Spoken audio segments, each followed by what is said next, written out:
The story begins with V, who, as you can see, is a ghost. But that is not the worst part. The problem is that she is trapped at home, blocked by an invisible barrier whenever she tries to leave.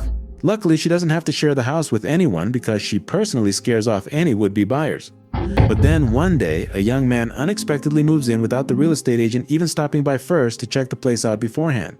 The young man, named Cole, only saw the price of the house, which had been reduced more than a dozen times for supposedly being haunted, and decided to accept it. Now he has a young person his age living in his house, and although his initial desire was to scare them away, it is the first time someone young enters there, so curiosity for Cole begins to invade her. As Cole puts his things in the closet, he accidentally hits the wall with his shoe and discovers a secret door. Inside is a red book that appears hundreds of years old. The cover is beautiful, featuring photos of Bee from every one of her birthdays, allowing Cole to watch her grow into the beautiful teenager she eventually became today.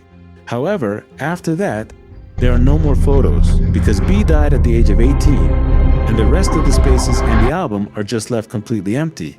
Suddenly, the book slams shut, and every time Cole tries to open it again, this happens until a ring flies out of the spine and hits the floor. Falling onto the carpet, the ring makes no sound and the young man does not notice. The next morning, while getting ready to leave, he steps on it, overcomes the initial pain, and picks it up. It's a gold ring with 4 precious stones that gleam even without direct light. Its glow is hypnotic, and Cole can't resist putting it on, but the moment he does, he hears Bee's voice right behind him. When he turns around, he sees the girl from the photo.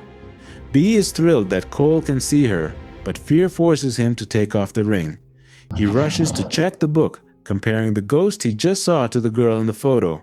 Moments later, he puts it back on, and Bee remains. She begs him not to take it away. It has been more than 100 years since she could talk to anyone. She tells him a little of her story to calm him and make him understand she will not hurt him. It turns out that on her 18th birthday, she went to the National Museum for a tour and saw that ring in an exhibit and stole it. She did not expect anything bad to happen. She simply got carried away by its shine. When she woke up, she was in her house. At that moment, she thought she was lucky to still be alive, but trying to leave, she hit the barrier.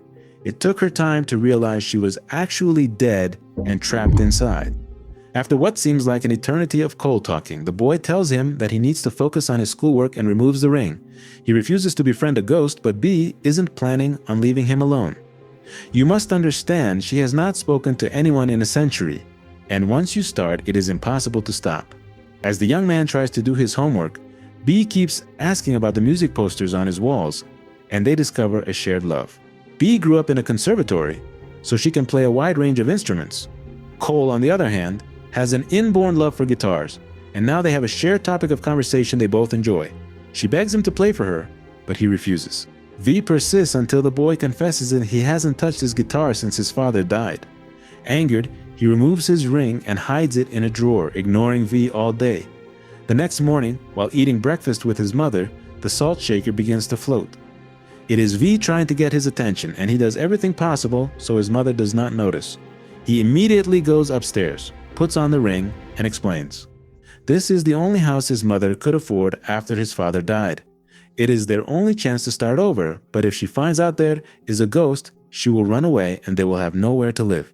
B promises to do nothing else, but only if Cole promises not to take off the ring. They are truly in this together, and he will just have to endure her presence.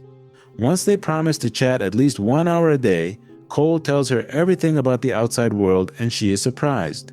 One afternoon, B realizes she can stick her hand out the window and quickly hurries to the door. It turns out that, as long as she stays beside Cole, she can step out into the outside world.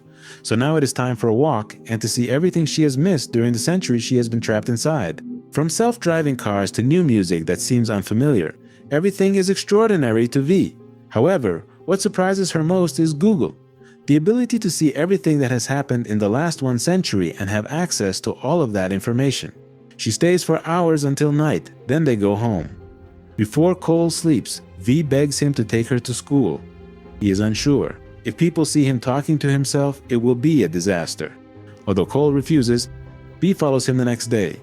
While walking through the school hallways, Lydia, his crush, hears him talking to himself and asks if he is crazy.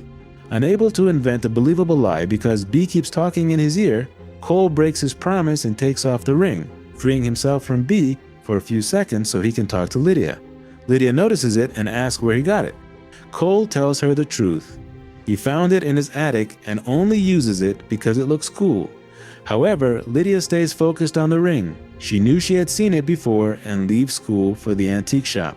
There he finds a book showing the same ring. A pharaoh made it for his wife, who wanted them to stay together even after death. That is why it is called the Ring of Mortal Lovers, and it has a twin. Legend says that whoever dares to separate the rings will die a horrible death, and their soul will remain trapped in the astral plane until the rings are joined again. Thus, it is revealed that V only stole part of the ring. It is actually a double ring. The next day, Lydia tells Cole everything, and he admits a ghost has been haunting him ever since he put on the ring. Lydia shows him the other half is about to be auctioned. If they can reunite both pieces, the ghost will leave him alone and move on. Excited, Cole returns home to tell V he might be free. He finds his room decorated like a stage because she wants to hear him sing. Cole lacks the courage to tell her the truth. He humors her instead and plays his guitar, creating a very romantic moment. Everything she planned makes him unable to speak his mind. For a moment, the boy thinks that B enjoys her life as a ghost and perhaps does not want to be freed from the curse, so he says nothing. A few days later, Cole gets a message from Lydia asking if he bought the ring at the auction, but he had completely forgotten and it was sold to someone else. B notices his odd behavior and asks what's going on. Feeling trapped, Cole confesses everything about the curse keeping her captive and the possibility of being free. At first, B is thrilled. She has been locked away for so long, and now there is light at the end of the tunnel. But then she realizes that Cole knew this for days and did not tell her. Furious, she confronts him for lying. She is not his imaginary friend who is there only when he needs her. She was a real person. He has no idea what it was like to watch them all die and stay young and grieving for so many years. After the argument, Cole finally realizes the mistake he made, but the auction is still anonymous. No one knows who bought the ring, and now he has lost V's trust forever. She asks him to take it off. She no longer wants him as her caregiver. Cole leaves it. Later that day, Lydia, who came looking for Cole, hears the piano playing itself and puts on the ring. With a smile, he greets B, admitting this isn't the first time he has seen ghosts trapped in this world. His family owned an antique shop for years. This happens quite often. That night, Lydia finds Cole, who has important information. The auction house ships items 48 hours after they are sold, so the ring must still be in the museum.